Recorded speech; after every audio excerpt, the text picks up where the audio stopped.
Hi, I'm Mr. Wahlberg, and I'm glad you're here. Whenever you're studying history, it's important to remember that history isn't carried out in the halls of Congress or in the, corridors of power, but instead it's lived out in the lives of ordinary people every day. And that's our topic today. What's life like in the 1930s? So, dear students, incline your ear and hear our stories that you might find your place among his delights.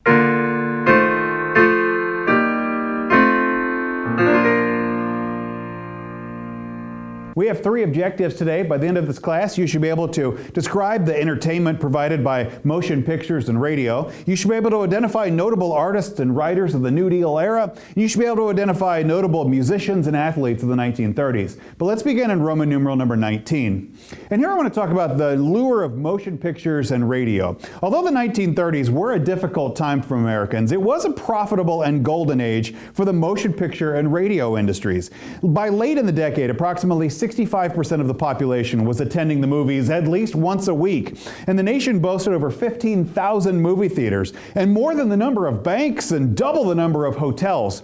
Sales of radios also increased by the 1930s, from just over 13 million in 1930 to 28 million by 1940.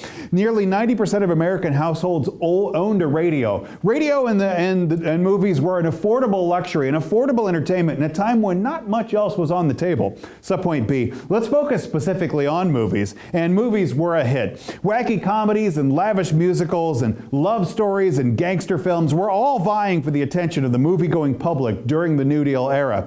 Following the end of silent films and the rise of talking pictures, new stars such as Clark Gable and Marlene Dietrich and James Cagney all rose from Hollywood, and which was the center of the film industry. These stars helped launch a new era of Hollywood glamour. Some films made during the 1930s offered pure escape from the hard realities of the Depression by presenting visions of wealth and romance and good times. The most famous film of the era, as one of the most popular films of all time, was Gone with the Wind of 1939. Adjusted for inflation, it's still considered the most popular movie of all time.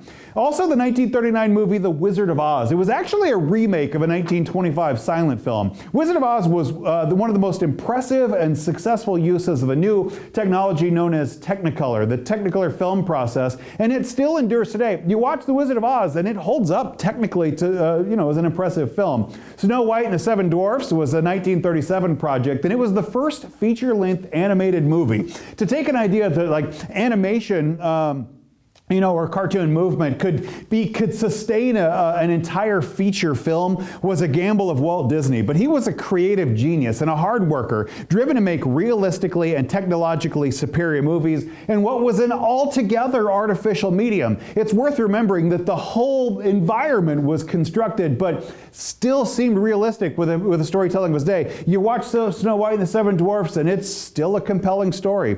Comedies such as Monkey Business of 1931 and Duck Soup of 1931 starred the zany Marx Brothers. They were especially popular. The Marx Brothers were an actual family. They were actual brothers, a comedy act that had been successful on vaudeville and in Broadway and in motion pictures from 1905 to 1949 and became a national sensation during the Great Depression. That's ringleader was the brother Groucho Marx, who said, I never forget a face, but in your case, I'll be happy to make an exception. Groucho Marx is hilarious. You got to go look this guy up on YouTube.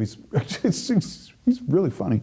Americans flocked to see gangster films presenting images of the dark, gritty streets and looming skyscrapers of urban America. These movies featured hard-bitten characters struggling to succeed in a harsh environment where they faced difficulties that Depression-era audiences understood well. Some commentators believed that several films, such as Mr. Deeds Goes to Town in 1936 by director Franz Capra, were presenting the social and political accomplishments of the New Deal in positive light. These films portrayed honest and kind-hearted people winning out over greedy special interests along the way. Subpoint C. But let's also focus in on radio, the other side of this arrangement. Even more than movies, radio was emboldening the democratic spirit of the times. Families spent several hours of the day gathered together listening to their favorite programs. It was no accident that President Roosevelt chose the radio as the medium for his fireside chats. The radio was the most direct means of access into the American home, into American people. Like movies, radio programs also offered a variety of entertainment. In the evening, radio networks offered excellent dramas and variety programs. Take, for instance, Orson Welles. He was an actor and director and producer and writer, and he created one of the most renowned radio broadcasts of all time, The War of the Worlds. Later, he directed movie classics such as Citizen Kane and A Touch of Evil. After making their reputation in radio, comedians Bob Hope and Jack Benny and the duo Burns and Allen moved on to work in television and movies, but having cut their teeth in the radio medium first. Soap operas were named because they were usually sponsored by soap companies. They tended to play in the late morning and the early afternoon to homemakers after the kids had gone to school, while children's programs such as The Lone Ranger were generally airing later in the afternoon when kids came home for school. One of the first nationwide radio broadcasts described for listeners the horrific crash of the Hindenburg. The Hindenburg was a German Zeppelin, an airship that crashed in New Jersey on May 6th of 1937, and such immediate news coverage became a staple in society. Roman numeral number 20. The arts in the Depression America, were a little bit different than what we were finding in the mass culture of the radio and the movies. In contrast to those productions in the 1930s, much of the art and music and literature of the time was sober and serious.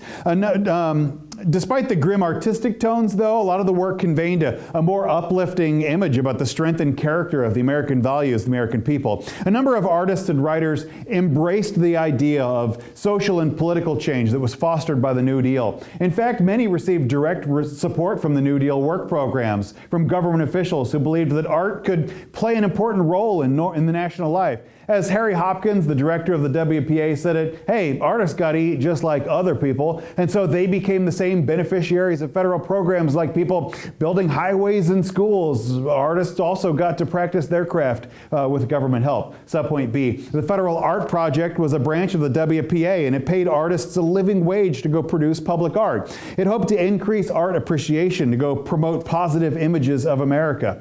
Public project artists were creating posters and teaching art in school and painting murals on the walls of public buildings. These murals, inspired in part by the revolutionary work of the Mexican muralist Diego Rivera, portrayed the dignity of ordinary Americans at work. During the New Deal era, outstanding works of art were produced by a number of American painters. Take, for instance, Thomas Hart Benton, a Kansas City artist with a lot of paintings in the Nelson Atkins Museum today. Or Grant Wood, an Iowan whose work includes the famous American painting American Gothic, one of the real images of American artistic history. Subpoint C. But let's also talk about the artists that were working in the page, the artists of the American language, of American writers. And here, these are some of my favorites. John Steinbeck was one of the most famous authors in American history. He received assistance from the Federal Writers Project. He was able to publish his epic novel, The Grapes of Wrath, in 1939, which reveals the life of Oklahomans who left the Dust Bowl and ended up in California, where honestly their hard times continued there too. It was a story that resonated with Americans, that could immediately relate to the characters.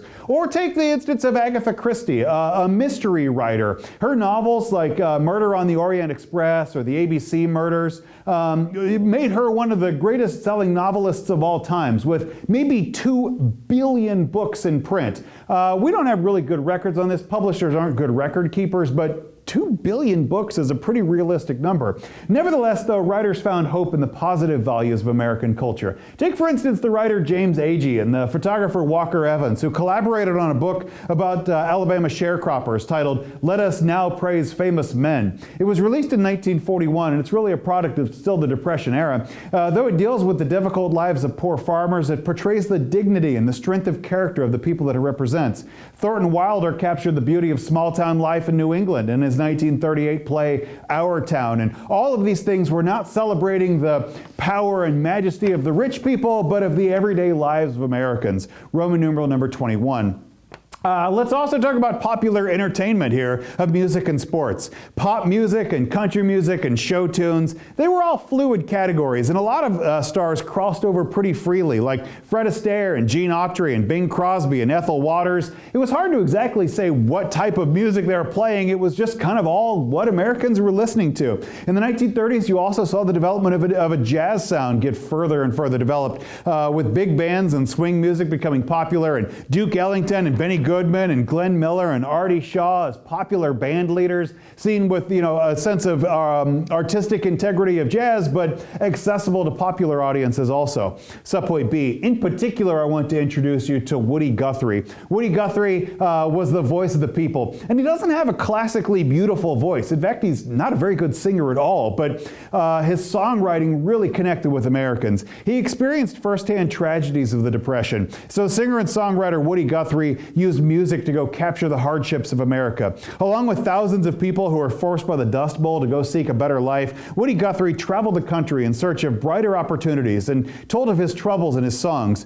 Guthrie wrote about songs about the plight of Americans during the Great Depression, and his honest lyrics appealed to those who suffered from similar hardships. Woody Guthrie isn't a classically beautiful singer, but he is a beautiful writer, and that's what connected very strongly with Americans. Subpoint C. Let's turn to the sporting life and the question of athletics. And here I want to introduce Jesse Owens. Jesse Owens was a track star who humiliated Hitler and the Nazis by winning the 1936 Olympics in Berlin by blowing away the great athletes of what Hitler was calling the master race.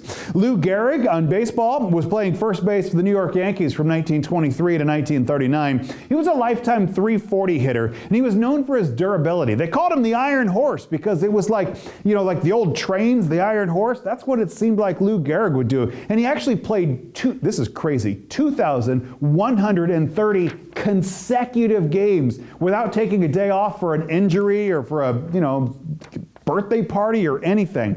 Consecutive games. He held that record until 1995 when Cal Ripken broke it, and probably Ripken's record will never be broken. And then Gehrig's playing just suddenly dropped in 1939 as he lost coordination for hitting and running when the stadium announcer told fans that he would not appear in a game, breaking his epic streak. Yankees fans gave him a standing ovation. Doctors had diagnosed him with amyotrophic lateral sclerosis, or ALS, commonly then known as Lou Gehrig's disease. But man, the athletes of the 1930s were breaking records in an amazing way. This life in the 1930s, this life of Americans carried out in ordinary ways and in spectacular ways, is a fascinating story, and I can't wait to tell you about it. Make sure you like and subscribe. God bless you.